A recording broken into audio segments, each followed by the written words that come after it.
Pues empezamos el segundo y último día de este encuentro de mujeres rurales y hoy hablamos con Antonio Martínez Puche, que dentro de unos momentos pues, van a hacer un diálogo sobre despoblamiento. Sí. Antonio, muy buenos días. Hola, buenos días. Eres profesor de Geografía de la Universidad de Alicante y... Sí, también soy el director del Máster de Desarrollo Local e Innovación Territorial y además pertenezco al GATER, que es el Grupo de Análisis de Territorios Rurales de la Comunidad Valenciana, donde participamos las 5 universidades públicas valencianas en temas sobre todo de desarrollo rural y ahora en el contexto del nuevo líder, del PDR y del nuevo líder y de los grupos de acción local, validando también pues algunos de los proyectos, las estrategias locales de participación y estamos ahí trabajando. Últimamente han aparecido, bueno, en los medios, pues en los medios de la Comunidad Valenciana y demás, bastantes noticias sobre la cantidad de poblaciones que tenemos con peligro grave de despoblamiento. ¿Cómo tenemos realmente este aspecto? Bueno, es un problema que viene de largo ya, es decir, el despoblamiento en el caso español y también de algunos territorios también de la Comunidad Valenciana empiezan ya en los años 50 y 60. Lo que pasa es que en los últimos años ha tomado mayor importancia porque se le ha puesto el foco. Se le ha puesto el foco desde el punto de vista mediático. Las obras de Paco Cebrián y de Sergio del Molina sobre la Laponia española y sobre la España vacía pues pusieron el foco, sobre todo en los medios de comunicación, y luego también a nivel de Comisión Europea se están habilitando diferentes medidas a nivel europeo sobre todo para asentar población, ¿no? De hecho también, en mi componente de geógrafo estamos trabajando con el Ministerio, con la extinta, porque ahora se llama, pero bueno, Secretaría de Estado para la Agenda Digital y que anteriormente pertenecía al Ministerio de Turismo y ahora pertenece al Ministerio de Economía, y se estaba trabajando en una normativa europea al objeto de fijar criterios de territorios rurales inteligentes, porque ahora hay una nueva modalidad, sobre todo a la hora de aportar soluciones, que es lo inteligente, que algunos compañeros dicen que es lo sostenible de hace 2 décadas, pero bueno, se intenta sobre todo incidir en cuáles son las soluciones sobre todo para afrontar esa despoblación, ¿no? Una despoblación que incide pues, en un alto índice de masculinidad, que incide sobre todo en bajas tasas de fecundidad, que incide también en una exclusión de carácter económica y social, y que se está intentando primero definir qué es lo que entendemos por rural, porque más allá de la densidad demográfica, que es uno de los parámetros que se indican. Hay otros parámetros como el tema de la conectividad, con el tema, por ejemplo, de la accesibilidad a servicios, temas de las nuevas tecnologías, y luego también otros elementos vinculados fundamentalmente a la población. Que yo creo que hay que incentivar ya no solamente la retención, en este caso poblacional, y su fijación, sino también la atracción, ¿no?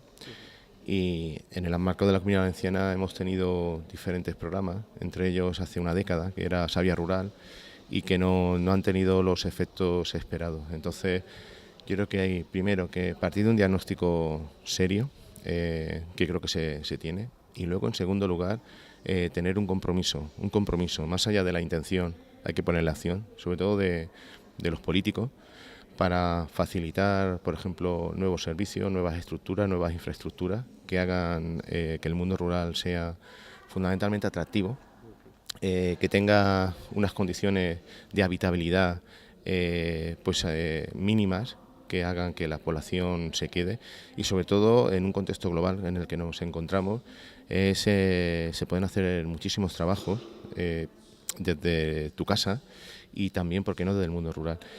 Y creo que una de las apuestas dentro de esas soluciones que se tienen que poner encima de la mesa pueden ser las nuevas tecnologías, es decir, esos postes que banda ancha, que se habiliten por parte de las empresas, que haya algún tipo de norma que regule, pues sobre todo la obligatoriedad y sobre todo el bien de interés comunitario, ¿no?, para que pongan esas medidas. Y luego independientemente de la clientela, porque aquí hay parámetros de índice de mercado, el mundo rural no va a ser rentable en la vida, pues que haya una subsidiariedad desde el punto de vista fundamentalmente social y político que por parte de las empresas y por parte, en este caso, de las administraciones públicas, apoyen ese tipo de medidas, ¿no? Aparte del tema de lo que siempre hemos hablado, de los colegios, de la sanidad, el que se fije población joven, el que de alguna manera se ayude, en este caso, a la explotación también de los espacios rurales, más allá de ser espacios consumidos, son espacios productivos. Y todo eso es una amalgama de acciones, pero que se tienen que tomar de manera consensuada, o sea, de consenso y de manera coordinada. Porque hay una cosa que yo también, haciendo una crítica constructiva, el medio rural se está, bajo mi punto de vista, últimamente instrumentalizando. Hay dinero, hay ayudas, están las universidades, pero se está viendo como una oportunidad para también hacer política y hacer mala política. Sinceramente, más allá de las agendas y más allá de los programas de diferentes partidos políticos, yo creo que hay que pasar a la acción. Y la acción pasa por temas de inversiones, por temas de medidas concretas, pasando sobre todo, intentando establecer esas infraestructuras y esos servicios, y también aprendiendo de los errores pasados. Estamos trabajando en temas de políticas de desarrollo rural y particularmente de despoblación ya varias décadas. Pues ver lo que se ha hecho bien, ver lo que no ha funcionado y ver lo que se puede mejorar. Entonces creo que necesita un componente de reflexión y también de proposición notable.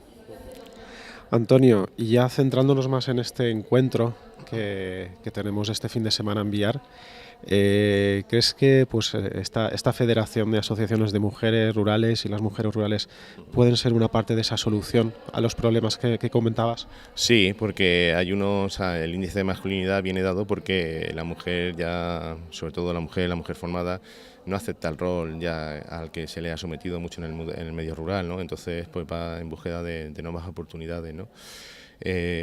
Yo creo que desde el asociacionismo y sobre todo la mujer siempre ha tenido un componente importantísimo. Ya en su momento, cuando se planteaba como solución en los años 90 el turismo rural como una de las soluciones, sobre todo para fijar población e intentar diversificar la economía en el medio rural, ya hubo un artículo de dos profesoras universitarias, de Gemma Canove Valiente de la Universidad Autónoma de Barcelona y de Montserrat Villarino de la Universidad de Santiago de Compostela, que decían que la mujer había tenido un papel fundamental, sobre todo en Galicia y en Cataluña, en el medio rural, al objeto de que había diversificado la economía, de que la había empoderado, que es importante sobre todo esa autoestima y ese empoderamiento. Y había atraído nuevos ingresos al hogar y sobre todo había reforzado también pues el papel de la mujer, que por mimetismo otras mujeres de alguna manera, porque se habían formado, se habían cualificado.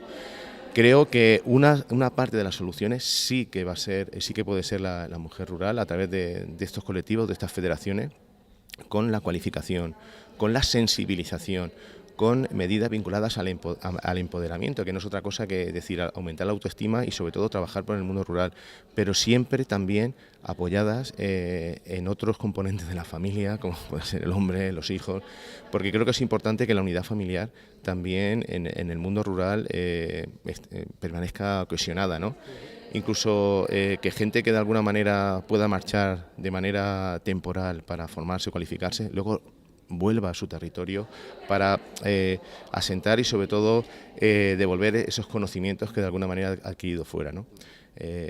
Creo que el tema de las buenas prácticas, trabajando en red, es importantísimo a nivel de Comunidad Valenciana, pero también a nivel de otras entidades, tanto nacionales como europeas, que se está trabajando pues el coger conocimientos, el coger aprendizajes, el intentar ver que ante cierto tipo de problemas se pueden aplicar soluciones específicas, sobre todo aplicadas y adaptadas al contexto en el que estamos.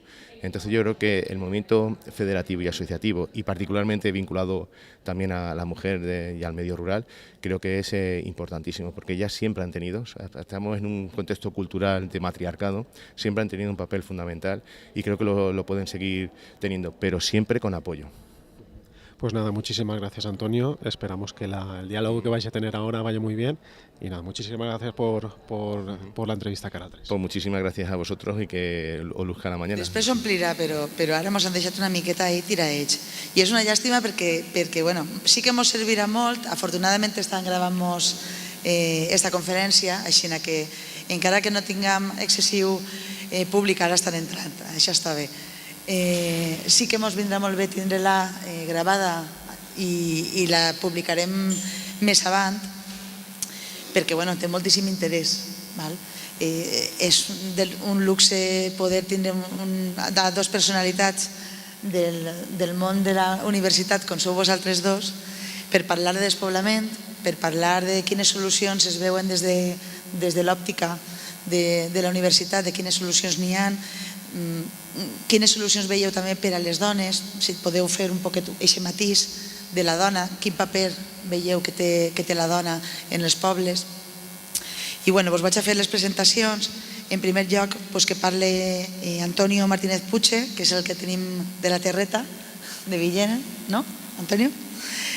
Antonio es profesor titular del Departamento de Geografía Humana de la Universidad de Alicante, doctor en Geografía Económica, coordinador del Máster Oficial de Desarrollo Local e Innovación Territorial, vicepresidente del Grupo de Trabajo de Desarrollo Local de la Asociación de Geógrafos Españoles, miembro del Instituto Universitario de Investigaciones Turísticas de la Universidad de Alicante, investigador de los grupos Tudistar, miembro del GATER, Grupo de Análisis de Territorios Rurales, y vocal de la Junta Directiva del Colegio de Geógrafos de España, siendo responsable del área de formación y de emprendimiento. Así que, Antonio, cuéntanos y ilumínanos un poquito con tu experiencia. Gracias. Pues nada, buen día a tothom. Y nada, muchísimas gracias por la invitación, tanto a Regina Campos, que va a ejercer como moderadora, al compañero Chema, con el que vamos a compartir y departir, ¿no?, sobre esta temática tan importante, y luego a las organizadoras y anfitrionas, tanto al Ayuntamiento de Vial, a FEDAMUR, a Cristina y a Ruth, también por haberme cursado la invitación. Bueno, yo me había preparado aquí una serie de transparencias. Como geógrafo que soy, tenemos siempre iba a decir el vicio, ¿no?, pero el hábito de poner y de ilustrar el discurso con mapas, con índices, pero bueno, lo vamos a hacer así a pelo, como se dice, ¿no? En primer lugar, claro, el tema de la despoblación en nuestro país y particularmente en la Comunidad Valenciana, más allá de lo que Paco Cebrián con la Laponia española y Sergio del Molino con la España vacía, que creo que ha sido un incentivo importante, porque los 2 últimos años, a raíz de esas 2 publicaciones, han puesto el foco, sobre todo desde el punto de vista mediático, en un problema, pero que ya viene, que en un primer momento era coyuntural, pero que ya se está convirtiendo en estructural en muchos lugares y que viene de muy atrás, ¿no? Y es importante porque también las universidades, en este caso, nos hemos sumado, ¿no? Yo conozco a Chema porque él fue un poco, hace ya unos años, hace unos 4 años, el instigador desde el punto de vista positivo de que las universidades trabajáramos junto con la administración pública, en este caso con la Generalitat Valenciana, en temas de desarrollo rural. Y fue el artífice, junto con otros compañeros, del Grupo de Análisis de Territorios Rurales de la Comunidad Valenciana, donde estamos 5 universidades públicas valencianas trabajando actualmente con la Consellería en el PDR, en la aplicación del PDR y particularmente en la dinamización, valoración, asesoramiento tanto de las estrategias locales participativas, que fueron las que se asentaron en los grupos de acción local, como ahora también en los proyectos que se están valorando en los 11 grupos de acción local de la Comunidad Valenciana, ¿no? Y creo que fue importante que la universidad participara, porque a veces la universidad participamos mucho del conocimiento, pero ese conocimiento hay que transmitirlo. Bueno, yo creo que en el tema que nos ocupa son 3 cosas las que quería. Primero, a nivel de conceptos, es importante saber de qué estamos hablando. Y de hecho, a pesar de la problemática, todavía no tenemos claro de lo que estamos hablando cuando hablamos del mundo rural. Hay diferentes documentos, diferentes fuentes en las que, si nos basamos, pues se entiende el mundo rural y se acogen a diferentes índices, a diferentes parámetros. Yo creo que en su momento la ley de 45/2007, que debería de recuperarse del 13 de diciembre, ya establecía pues cuáles eran sobre todo las tres jerarquías que se establecían a nivel territorial en cuanto a de lo que hablábamos del mundo rural, porque más allá de la densidad poblacional tenemos pues elementos vinculados a los usos del suelo, a los usos productivos, a la conectividad, a la accesibilidad, incluso últimamente también a la incorporación de las nuevas tecnologías, ¿no? Creo que también hay otro documento que yo creo que sería importante que a nivel de federación se pudiera consultar, que salió en enero de este año, que es del Consejo Económico y Social de España. Tiene un informe verdaderamente interesante sobre el medio rural y su vertebración social y territorial, donde además de aportar datos y sobre todo desde el punto de vista del concepto, de índices, de parámetros, pues se hace una serie de reflexiones y una serie de proposiciones, ¿no? Que yo creo que es importante también que tengamos en cuenta. Sobre todo porque establece que más allá de que el mundo rural es un mundo rural productivo y que también existe pues esa dualidad entre más competitivos y menos competitivos, además es un medio consumido, ¿no? Consumido y que puede, desde el punto de vista de la diversificación económica, puede aportar diferentes soluciones siempre y cuando se vertebren de manera adecuada los recursos, ¿no? con los que contamos. Hay diferentes fuentes, como he dicho anteriormente. Está pues a nivel de OCDE, a nivel del propio INE, a nivel del propio Consejo Económico y Social, como he dicho. Está también la técnica del Eurostat sobre el tema de la cuadrícula. Entonces yo creo que primero deberíamos un poco asentarnos y sobre todo ver de lo que estamos hablando, de qué parámetros deberíamos seguir para, más allá de la densidad demográfica, pues qué criterios debemos seguir para definir esto del mundo rural. Y luego las consecuencias de los procesos de despoblación. Más allá de los índices, pues tenemos, por ejemplo, en la Comunidad Valenciana, de los 542 municipios, en el PDR venía reflejado que 330 municipios, es decir, más del 60%, estaban, acogían o se acogían a esto que hemos denominado políticas de desarrollo rural o iniciativas comunitarias, ¿no? Que suponían 400.000 habitantes, es decir, el 8,1% de toda la población de la Comunidad Valenciana. Sin embargo, a nivel territorial suponían el 65%, es decir, son aquellas poblaciones que denominamos rurales, en este caso en el propio PDR, y que necesitan pues de actuaciones concretas. El tema de asentar la sostenibilidad social en el medio rural, el proceso de masculinización que también se está produciendo, porque hay muchas mujeres que sobre todo no aceptan el rol tradicional, se forman y emigran y ya no regresan. El tema de la fecundidad, es decir, tenía una serie de variables ahí a tener en cuenta, sobre todo a la hora de sacar conclusiones. Pero en cuanto a las proposiciones, nosotros estamos trabajando sobre todo para intentar no caer en esa exclusión social y en esas tasas no solamente de envejecimiento, sino de sobreenvejecimiento de los que participan, sobre todo algunos territorios también de la Comunidad Valenciana. Pues yo venía a hablar ahora de los territorios rurales inteligentes, que es un concepto complicado, novedoso, que se está poniendo encima de la mesa. Ya no el territorio rural inteligente, sino el concepto de inteligente. El año pasado, en diciembre, pues la Secretaría de Estado para la Sociedad de la Información y Agenda Digital, que en su momento pertenecía al Ministerio de Turismo y ahora pertenece al Ministerio de Economía, pues sacó un informe de territorios inteligentes donde se contemplan ahora pues espacios desde el punto de vista turístico, territorios rurales inteligentes, bueno, y se estaba trabajando a nivel de ministerio en una UNE, porque yo no sabía que en esto de lo inteligente nuestro Estado, el Estado español, tenía pues bastante solvencia a nivel europeo. El problema, y lo tengo que decir como geógrafo y como amante también del mundo rural, aunque vengo de un mundo urbanita, era que todos los que estaban sentados para hablar del mundo rural y particularmente del mundo rural inteligente, venían con traje, chaqueta y corbata. No quería decir nada porque el hábito no hace al monje, pero fundamentalmente tenían un perfil tecnológico. Claro, y económico, ¿no? Entonces, cuando empezamos a hablar desde el punto de vista de la geografía, más asentada en el territorio, de que el mundo rural lo componen las personas, porque a veces ponemos el foco no en las personas que habitan, ¿no? También pues se generaron diferentes debates interesantes, porque claro, cuando hablamos de tecnología y sobre todo como solución a favorecer y asentar población, se estaban hablando del 5G, es decir, de banda ancha, se estaban hablando de empresas que iban a invertir en el medio rural, de los famosos postes, pero claro, todo eso hay que generar un marco normativo adecuado, que facilite el asentamiento de esa tecnología, pero sobre todo también la utilización.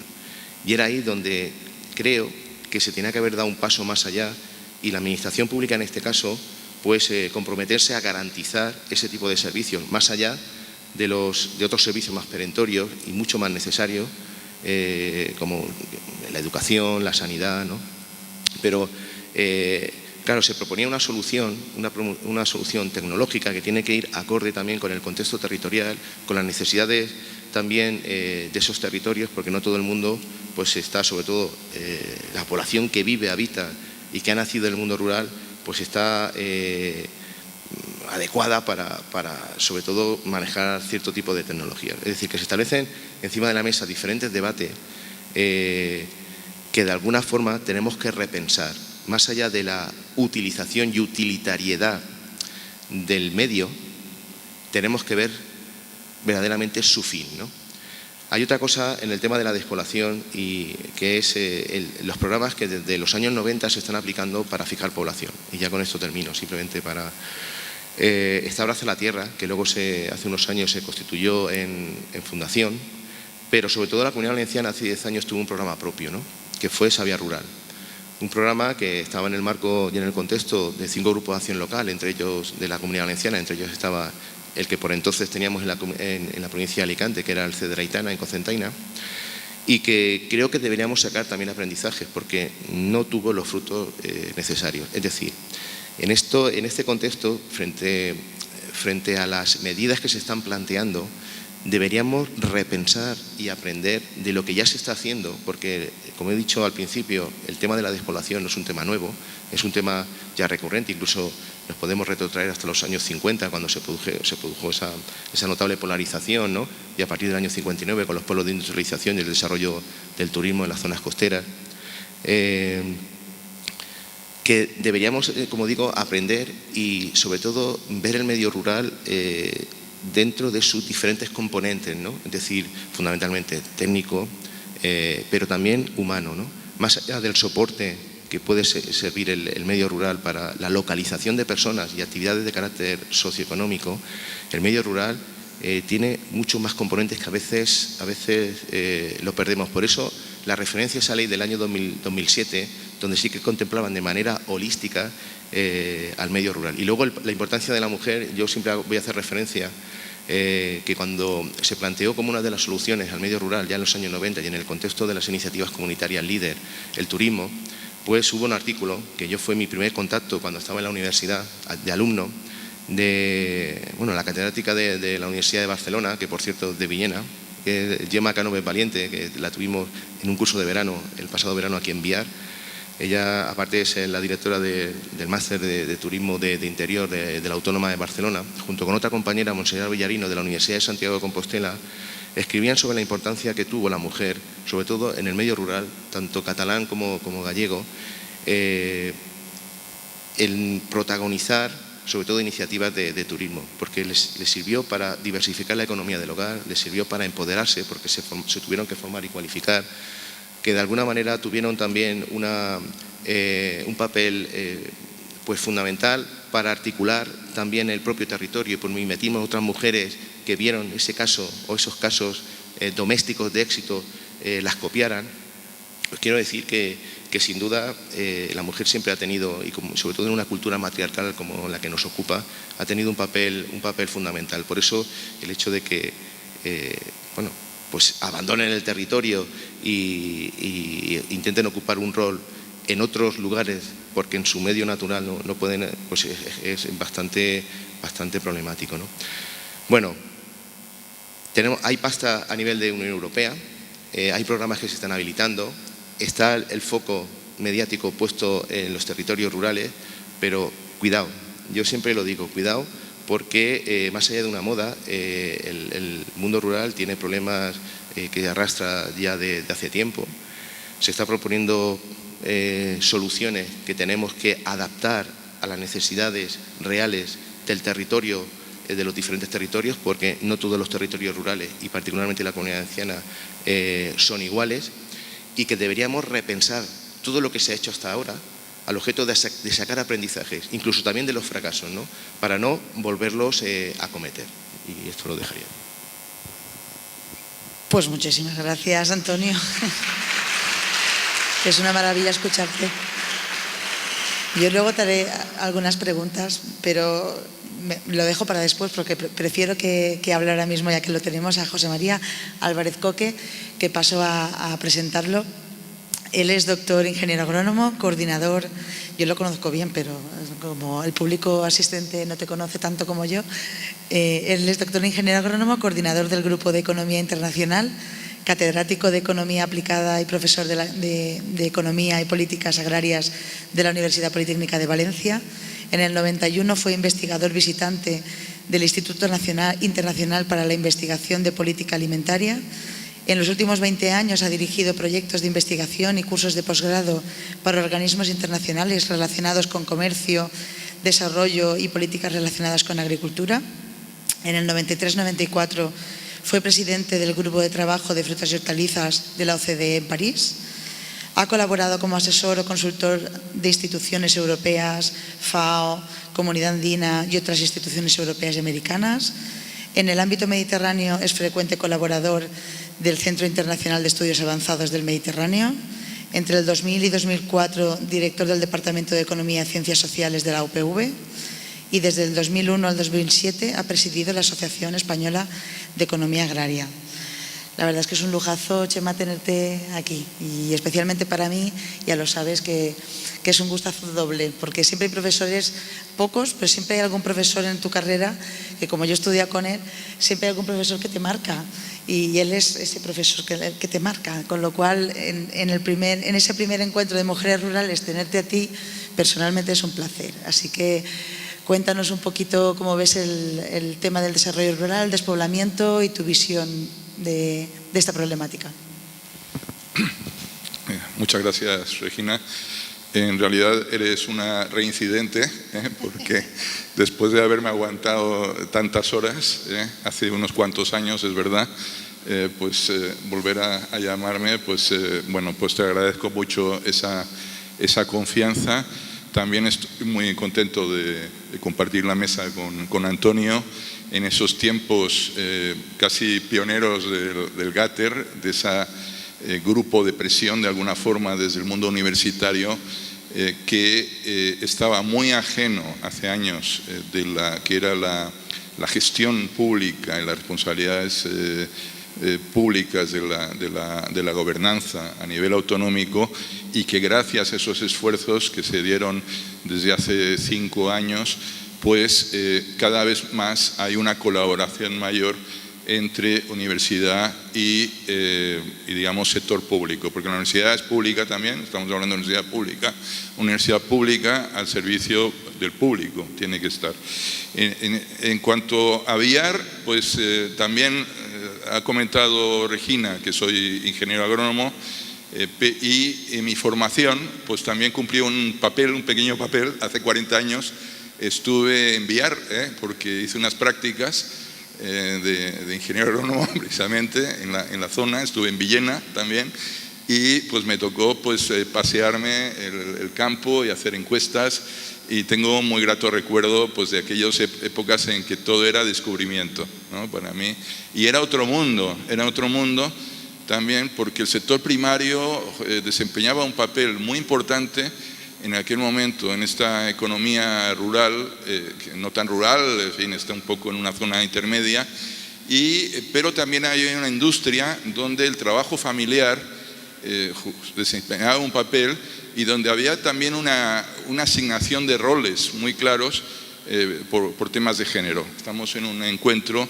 de mujeres rurales y voy a comentar, en primer lugar, unos antecedentes de este problema de despoblamiento para pasar a lo que podrían llamarse los temas gruesos y luego ir a una serie de opiniones mías sobre elementos que se podrían reforzar en cuanto a lo que puede ser las políticas públicas y el papel de los distintos actores sociales en resolver estos problemas. Antecedentes, ya lo ha comentado también Antonio, que estamos viviendo pues una moda que yo creo que es bienvenida, porque las modas es el preludio de que puede haber un futuro. Si algo no se pone de moda, malo. Que se ponga de moda y luego que perdure. Hay elementos muy interesantes, hay en discusión una estrategia nacional para el reto demográfico en España. Hay foros nacionales antidespoblamiento, como por ejemplo el lanzado por el Ministerio de Agricultura. Hay organizaciones como las federaciones de municipios y provincias, como puede ser asociaciones como FADEMUR del País Valenciano, es decir, Es Montaña, en fin, hay toda una serie de acumulación de fuerzas. Estamos en una fase de acumulación de fuerzas que es muy importante, porque vivíamos de despoblamiento, de un momento de despoblamiento, pero además de un desierto en lo que sería la movilización social antidespoblamiento. Y ahora estamos viviendo esa movilización. Bienvenida sea y vamos a continuar en esa línea. Temas gruesos, quería comentar, digamos, aspectos donde quizás no nos estemos jugando el partido día a día, pero que sí pueden afectar a lo que serían las políticas antidespoblación. El día a día nos lo estamos jugando en esta jornada, por ejemplo, este es un momento muy importante, esto es relevante, lo que hagamos cada día, cómo nos curramos nuestros proyectos, qué emprendemos, cómo nos peleamos con la administración, todo eso es el día a día, pero hay aspectos de tipo sistémico en el que también se está jugando el partido y voy a referirme, diríamos, de lo general a lo particular. Estudios que hemos realizado simplemente con los datos de la Agenda Avant. La Agenda Avant ha recogido datos sobre municipios en riesgo de despoblación, ha identificado los municipios en grave riesgo de despoblación, hay un centenar de municipios en la Comunidad Valenciana. En esta catalogación hay muchos criterios, pero digamos el que utiliza la Agenda Avant, y también la Agenda Avant recoge que hay como dimensiones o factores clave que explican por qué fracasan los territorios. Accesibilidad, equipamiento, servicios, elementos que sobre la base de unos criterios la Agenda Avant califica a los municipios para realizar sus prioridades de cara a formular las políticas públicas. Bien, hay un aspecto claro, y esto quizás sea controvertido porque yo digo, no es el único, hay aspectos de tipo sociológico fundamentales, pero hay un aspecto clave que es la accesibilidad. La accesibilidad en todos sentidos. La accesibilidad física, el acceso a la posibilidad de trasladarte a otros municipios, pero también la accesibilidad de tipo virtual, la accesibilidad tecnológica que ya ha comentado Antonio. Bien, el primer requisito para el fracaso es la falta de accesibilidad, es decir, que todos los municipios en riesgo de despoblación tienen un grave problema de accesibilidad. Por tanto, hay una recomendación de cara a la política macroeconómica, si queremos llamarle, política ya ni siquiera de desarrollo rural, sino esto es una cuestión de Estado. Por cierto, en todo el Estado español, se habrá mencionado ya en este foro, hablamos de un 53% del territorio, con una densidad de 9,3 habitantes por kilómetro cuadrado y una población de unos 2,5 millones de habitantes. Fíjate, prácticamente es el es el 5%, es solo el 5% de la población española. Solo el 5% de la población española en más de la mitad del territorio. Bien, en la Comunidad Valenciana hablamos de 100.000 personas en un tercio del territorio de la Comunidad Valenciana. Para que veamos un poco, existe un problema de despoblación en la Comunidad Valenciana. Esto es importante. Bien, he hablado de la accesibilidad. Hay otro elemento clave, otro elemento sistémico, es la financiación.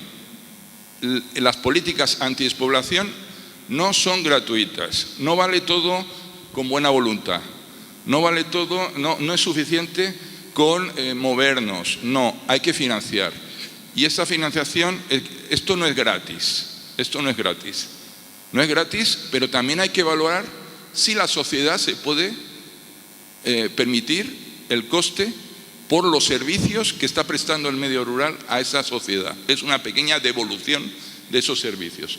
Y resulta que a lo mejor no es tanto, no es tanto, porque uno puede pensar que, mira, 200 euros por habitante en España, al final tenemos un fondo de 10.000 millones. Oye, vale, a lo mejor no hay que llegar a los 10.000 millones, pero se puede, digamos, plantear sin entrar a dividir comunidades autónomas ni dividir provincias, porque aquí existen varios riesgos. Aquí ya entro en temas polémicos. Por un lado, buscamos un reconocimiento europeo. O sea, Europa tiene que entender el problema de la despoblación. Pero ¿a qué nivel lo va a entender? ¿Lo va a entender a nivel provincial solo? ¿Va a hablar de provincias despobladas? Entonces solo tenemos 3 en España como provincia. Bien, ese es un tema. O vamos a entrar ya a nivel municipio o a nivel comarcal. Esa es una cuestión que es importante debatir a nivel europeo. Y hay otra cuestión a nivel nacional que es importante, que es el debate de la financiación de las comunidades autónomas.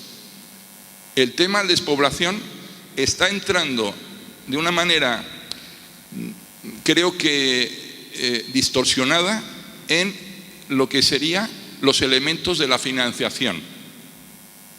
En cierta medida, hay comunidades que se aprovechan, en cierta medida, de este problema para sacar tajada. No podemos utilizar el tema de despoblación como un arma de división entre comunidades autónomas, porque entonces ¿qué pasa? Que la población valenciana que vive en territorios rurales, por el hecho de vivir en una comunidad autónoma que tiene una densidad de 250 habitantes por kilómetro cuadrado, esa población, esos 100.000 que viven en las zonas despobladas valencianas, ¿qué pasa? Que por estar en la Comunidad Valenciana no van a tener derecho. Entonces yo planteo como un tema a nivel de gobernanza estatal, ¿no? Casi. Es decir, ¿por qué no crear un fondo especial para todas las zonas despobladas españolas? Y sacar este tema del debate de financiación de las comunidades autónomas. Luego hay otra dimensión que es muy importante en este foro, que es el que ha dado lugar a este foro, que es el género, ¿no?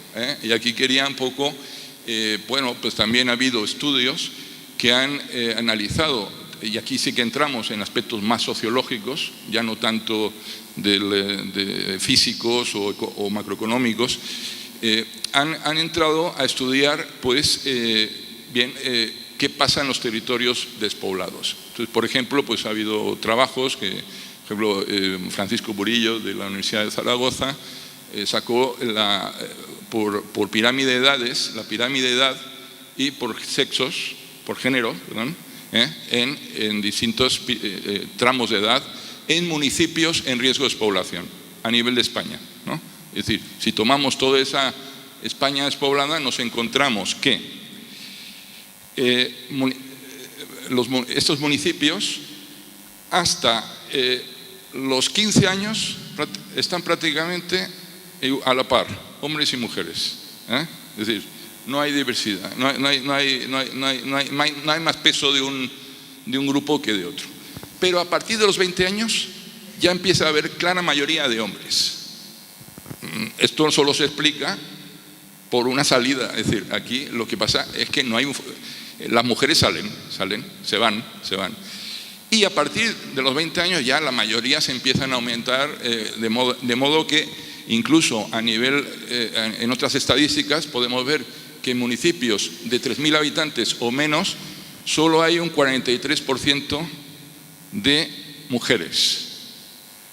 Y tenemos que llegar a 10.000 habitantes para que empiece a haber una paridad, digamos, entre número de mujeres y número de hombres en los municipios.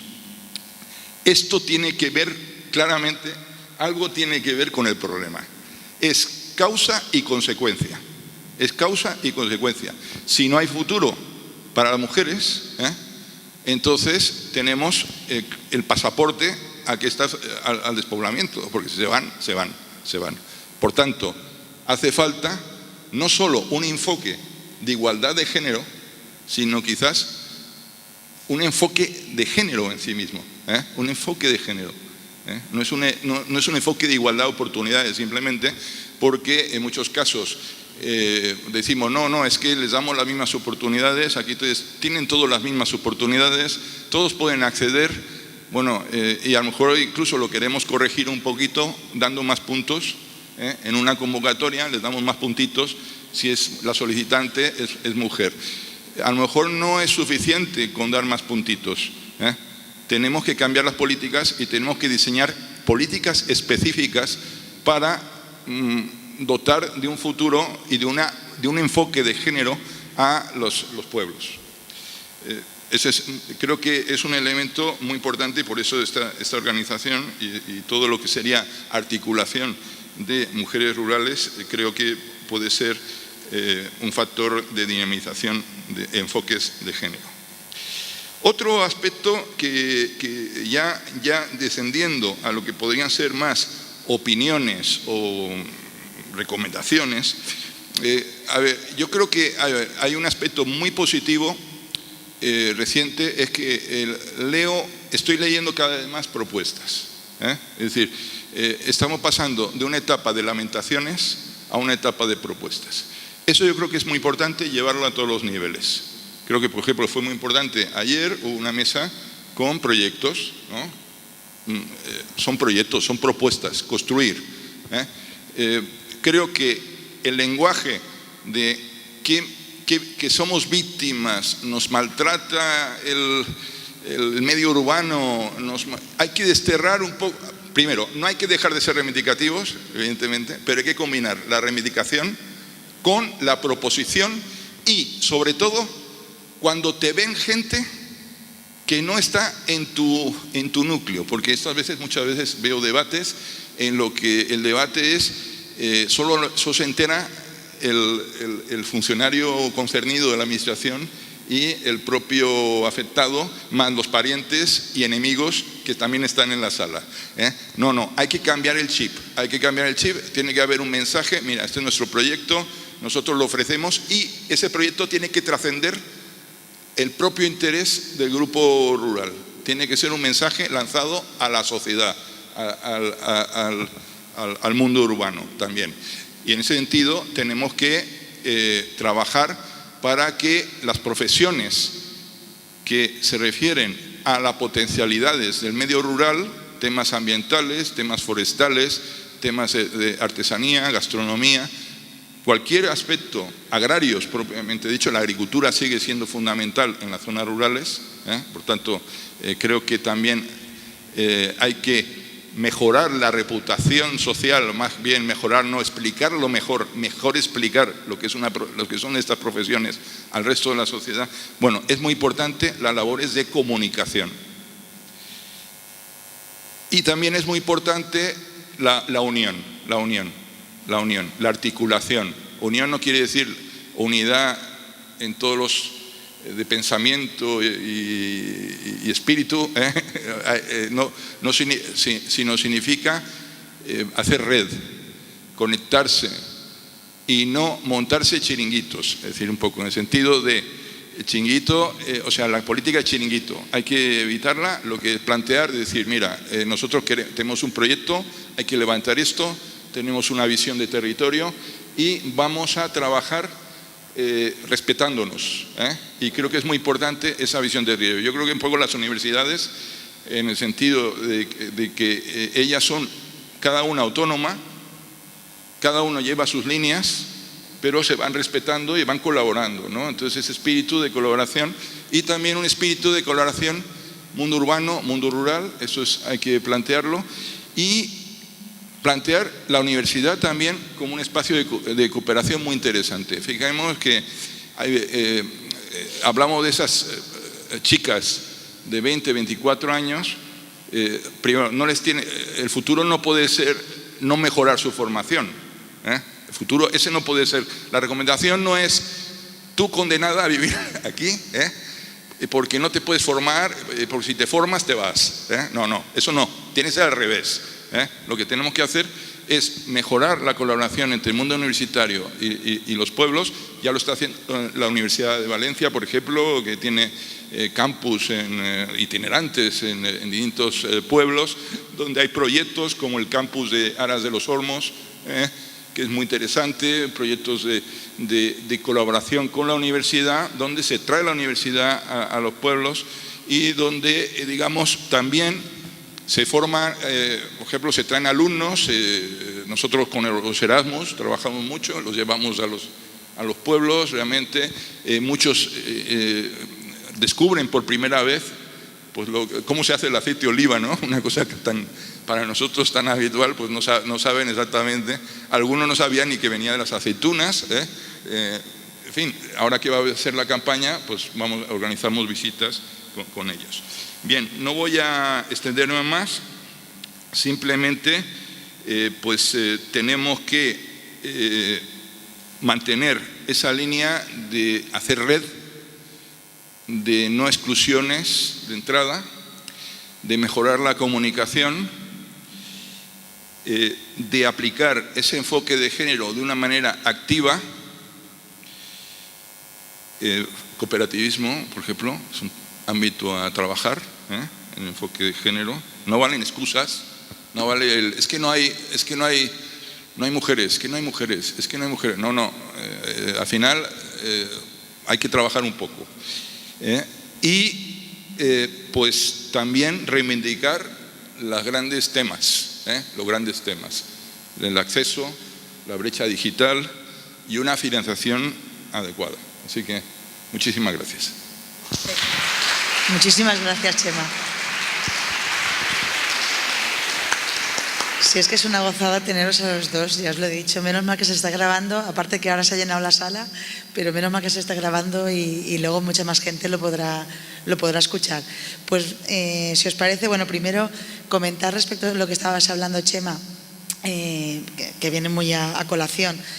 Nosotras desde FADEMUR, junto a la Federación de Municipios y Provincias, haciendo red y haciendo sinergia, precisamente hemos lanzado una campaña que se llama Sumar pero no restar, que también tenemos el punto allí para que la gente que quiera se adhiera allí fuera en el ordenador. Y hacemos lo que tú estabas diciendo, o sea, en la misma línea que estabas tú diciendo, pues 15 propuestas en las que hablamos de la brecha digital, pues tema de comunicaciones, tema de transporte. Cuando te lo leas vas a decir, mira, ni feta posta. Sí que quería haceros una consulta a los dos, por el tema además de la financiación, y además porque sé que los dos sois conocedores de un poco de las teorías y de lo que está hablando el profesor Murillo. Yo lo estuve escuchando un día y él habló y me llamó muchísimo la atención y quería ver qué os parecía a vosotros. Él habló de equiparar un poco lo que son las zonas en riesgo extremo de despoblamiento, de despoblación, equipararla a las Canarias, al tratamiento que se hizo en su momento con las Islas Canarias, porque él decía que en su momento sí que estaban con un riesgo muy evidente de despoblación, y el tratamiento que se puso fiscal y de transporte y todas las medidas que se pusieron funcionaron, se revirtió totalmente la situación. Me acuerdo que nos puso hasta diapositivas por periodos de tiempo de ver la población que había estado aumentando, y dijo, ¿por qué no hacemos un tratamiento similar a ciertas zonas, ¿no? de España en la que está pasando esto? Yo no sé si eso es viable o no es viable a nivel económico. No sé si es mejor una bolsa, como estabas diciendo tú, Chema, un fondo estatal. No lo sé, pero sí que, como habréis hablado con él y a lo mejor este tema lo habéis comentado, sí que quería saber un poco vuestra opinión.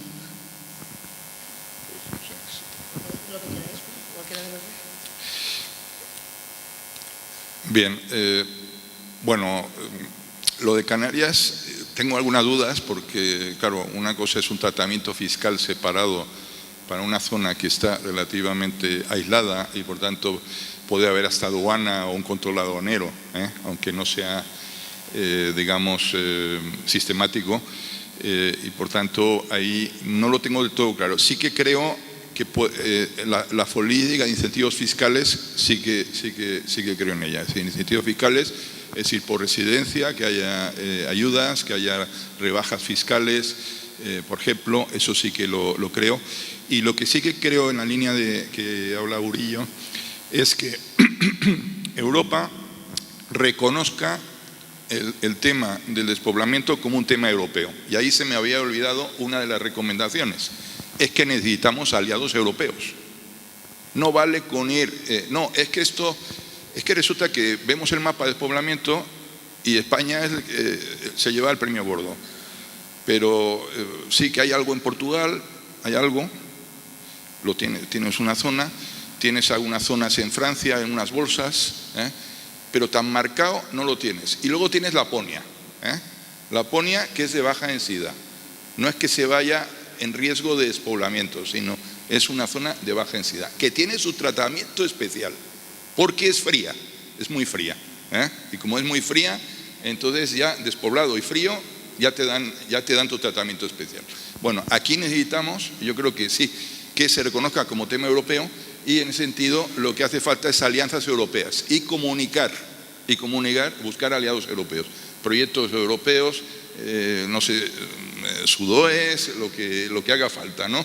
Pero sí que creo que eso es lo que… Porque entonces ya la Unión Europea, si reconoce que es un tema europeo, pues podría debatirse un fondo que a lo mejor no sería muy costoso en el conjunto de los fondos estructurales, un fondo específico, ya no el Fondo de Desarrollo Rural, no solo el Fondo de Desarrollo Rural, puede haber un desarrollo rural en zonas incluso densamente pobladas, sino un apoyo específico a zonas en riesgo de despoblación. Bueno, yo suscribo lo que acaba de decir Chema. Hay una cosa también importante en el contexto europeo, pero también en el contexto español, que es la necesidad de coordinación. Tú has hablado de diferentes entidades, yo he hablado del Ministerio de Economía, del Ministerio de Agricultura, de las diferentes entidades supralocales, administraciones públicas que están trabajando, creo que a veces de manera parcelada en esta temática, no ponen el foco de manera coordinada y sobre todo aunando esfuerzo y financiación. Lo digo por el tema también de la financiación, ¿no?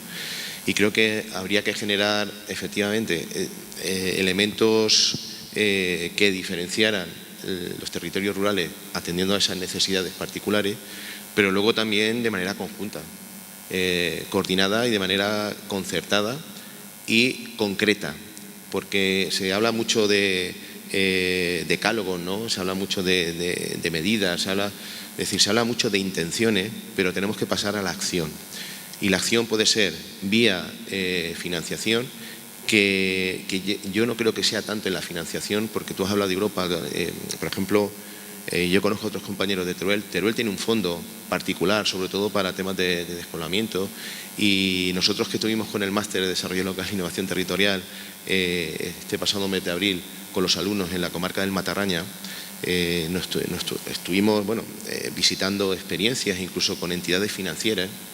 Allí hay una entidad similar a Caixa Ontinyent aquí en Comunidad Valenciana, que allí creo que es Caja Teruel, que tiene un componente no solamente de financiación, ¿no?, sino muy social, ¿no?, muy de servicio social también, ¿no?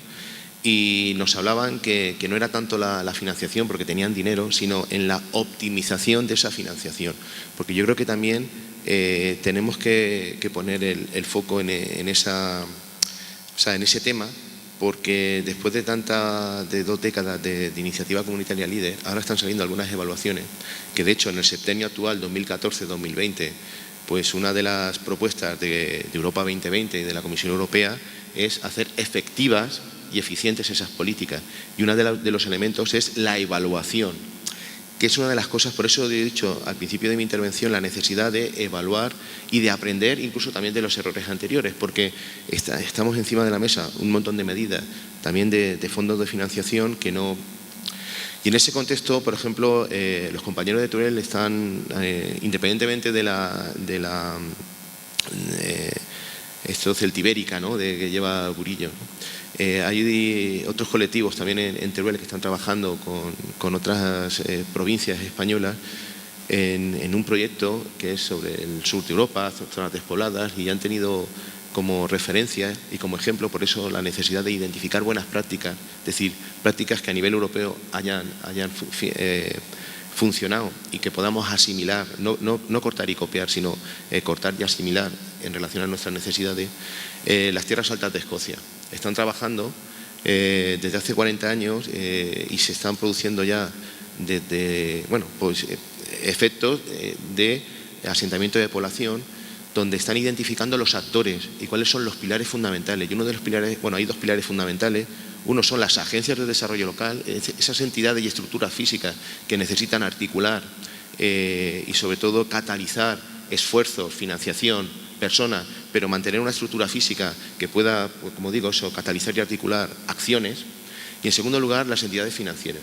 Es importante que en eso que decía Chema, ¿no?, de la gobernanza, esa quíntuple hélice que se pone encima de la mesa y que, aparte de la población, de las entidades de conocimiento, aparte de la administración, aparece el último elemento que se ha sumado han sido las financieras, porque es importante que fluya el crédito y sobre todo que se financien, pero de una manera puntual y efectiva, diferentes proyectos, ¿no? Donde, acompañados por la administración pública, también fomenten, que ese era el espíritu en su momento del líder, la iniciativa privada, ¿no?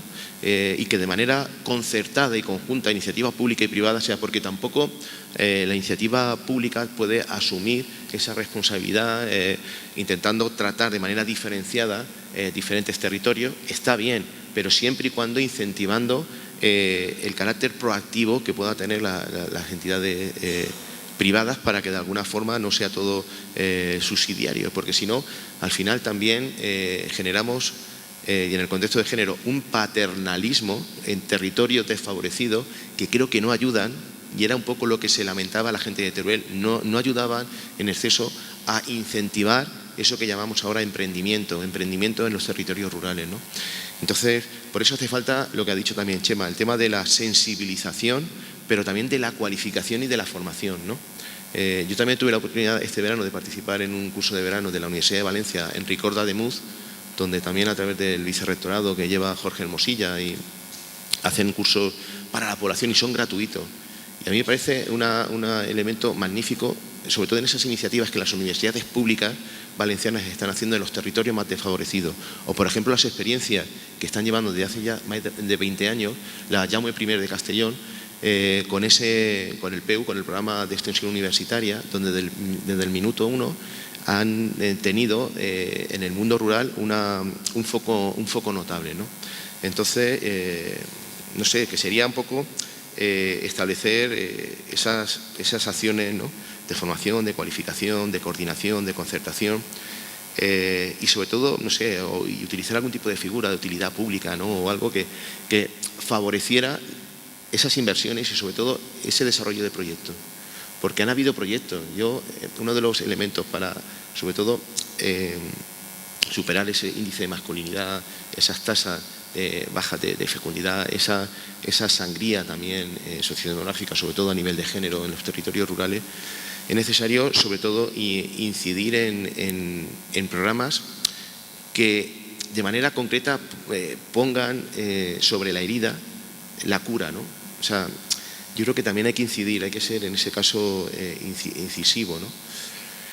Y dejarnos a veces de tanta retórica, lo digo de verdad, porque sobre todo a nivel de administración Entiendo que siempre hay una muy buena intención, programas, ayudas, este otro programa, pero creo que tenemos que, y para eso tenemos que contar otro elemento que también aportaría en el debate, a la población local.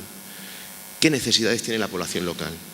Es decir, el tema de la participación, que ahora también en la iniciativa comunitaria líder y en los últimos, en el actual septenio se ha puesto encima de la mesa, sobre todo a raíz de ese Real Decreto de la Unión Europea desde el 2013, donde todo tiene que pasar por la participación, que no se desvirtúe, sino que sea realmente una herramienta efectiva para que detectemos cuáles son las necesidades reales del mundo rural a nivel diferenciado.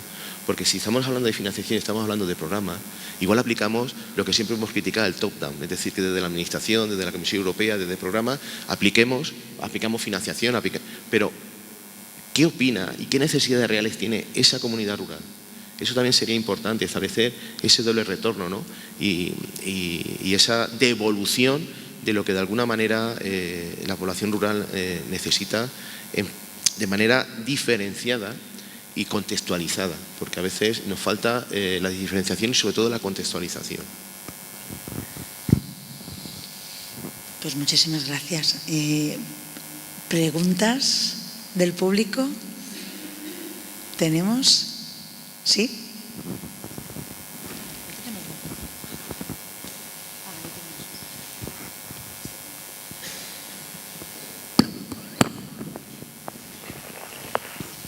Buenos días. A ver, yo después de estos 2 días tengo un montón de información y un montón de más de preguntas de las que tenía al principio. Entonces no sé si siquiera si voy a poder saber formular bien la pregunta, pero me planteo que en las zonas rurales tenemos, ¿qué es lo que tenemos? Un montón, ¿qué es lo que hay? Poca población y mucho terreno. Nos sobra terreno. ¿Qué es lo que necesitamos? Población, necesitamos personas y a lo mejor sería bueno combinar de alguna manera que ese terreno se use por personas que necesitan trabajar y necesitan conocimiento. Y tenemos un montón de personas que puedan estar formadas, a lo mejor que necesiten o que quieran formarse a nivel tecnológico, y gente que sirva para mano de obra. Entonces tiene que haber un vínculo entre el trabajo y el uso de la tierra.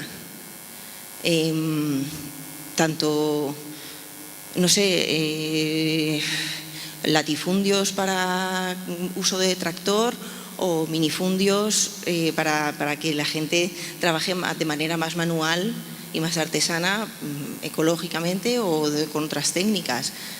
Creo que ese vínculo es esencial. Y no sé, no tengo la solución, pero he visto en algunos pueblos, por ejemplo en Altea y en otros países, en Holanda, he visto que iniciativas locales donde se presta a la población gratuitamente un trozo de terreno para que ellos tengan su finquita y desarrollen con distintas técnicas y crezcan su propia comida, y la gente interesada pues lo tiene como hobby, con su tiempo libre va y es muy satisfactorio crecer tu propia comida o desarrollar tu granja, o ¿sabes? No todo el mundo tiene que hacer lo mismo, o crecer tomates, pero con un trozo de terreno se pueden hacer muchas cosas. Bueno, eso es. A ver, sí, una cosa. En el tema de la agricultura, es que cuando te estaba escuchando me he acordado de una frase que dijo Bill Mollison, que fue el fundador de la permacultura, en lo que llamamos ahora agricultura ecológica, que decía que el problema de la agricultura actual era que se había convertido en un sistema no orientado a la producción de comida, sino a la producción de dinero, ¿no? Claro, cuando nos habla de grandes extensiones, claro, yo creo que más allá de el medio rural, más allá de lo productivo, tiene un componente de medio consumido, ¿no? Donde hay parámetros desde el punto de vista medioambiental, cultural, etnográfico, que de alguna manera tienen o deben mantener un notable equilibrio, ¿no?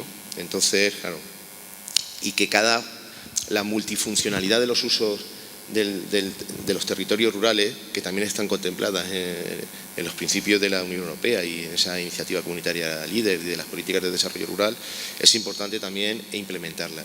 Lo que pasa es que hay que saberlo desarrollar, ¿no? Me he acordado también cuando hablaba Chema del tema de la financiación y lo he conectado con lo que con tu reflexión, propuesta, pregunta. Un estudio de caso también de la provincia de Teruel, de un pueblecito, donde el problema de la despoblación había sido una empresa, Huevo Guillén, que había puesto la empresa, y esa empresa pues ha generado no solamente el asentamiento de población, sino también la atracción de otras personas, de poblaciones cercanas e incluso de fuera, con la consiguiente polémica. Es decir, con la polémica de decir que el ayuntamiento vecino no le dio el permiso para que se asentara allí ese tipo de granjas, que también están un poco en entredicho, ¿no?, por los impactos, no solamente desde el punto de vista ambiental, sino también sociodemográfico, pero sin embargo ha sido una solución, al menos a corto y medio plazo, porque no solamente ha regenerado el tejido demográfico en el último año, sino que ha venido gente de fuera. Y como me decía pues un habitante de un pueblo cercano, ese pueblo ya se le ha acabado el problema de la despoblación, de manera sencilla, ¿no?, por decirlo de alguna forma. Os quiero decir que también detrás de esa retórica igual hay soluciones también que se pueden poner en entredicho, atendiendo a concepciones, no sé si se llaman las deontológicas, ¿no?, pero que no entran en la propia filosofía, y entonces pero que al fin y al cabo suponen una solución. Eso sería otro tema a poner encima de la mesa, ¿no?, sobre todo para este tipo de temática.